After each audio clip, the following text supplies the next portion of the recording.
Investment point of వ్యూలో ప్రతి ఒక్కరు ఒకప్పుడు స్టాక్స్ అనేవారు, బంగారం అనేది ఎప్పటి నుంచో ఉంది. బట్ ఆ రెండు కూడా అనిశ్చితం ఉంది, అంటే బ్యాలెన్స్డ్గా లేవు. ఓన్లీ ల్యాండ్ మాత్రం ఎప్పుడు అప్వర్డ్ డైరెక్షన్లో ఉంది. సో ఈ మధ్య ఈస్ట్ సైడ్ ఎక్కువ వింటూ ఉన్నాం, చోటుప్పల్ సైడ్, ఈ side west side already developed కదా. ఇక్కడ మీరు ఎందుకు రియల్ ఎస్టేట్ చేద్దాం ఫిక్స్ అయ్యారు? సో ఫస్ట్ ఏంటంటే మీరు చెప్పినట్టు అందరు కూడా గోల్డ్లో, స్టాక్స్లో అందరు ఇన్వెస్ట్ చేస్తూ ఉంటారు.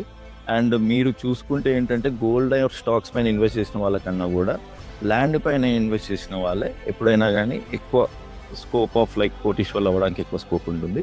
ఇక్కడ ఉండే సాఫ్ట్వేర్ ఇంజనీర్స్కి కానీ, ఇక్కడ కొత్తగా మూవ్ అయిన అవుట్ సైడర్స్ ఎప్పుడైనా మూవ్ అయిన వాళ్ళకు కూడా, అరే నియోపోలిస్లో ఎఫర్ట్ చేయలేని వాళ్ళకి మనము వెస్ట్ సైడ్లో కూడా మనం కూడా ఒక ప్లాట్ ఇవ్వాలి కదా అని కేవలం మనకి నియోపోలిస్ 45 minutes దూరంలోనే, వికారాబాద్కి కేవలం 2 kilometers దూరంలోనే we have created a JB prestige city అని.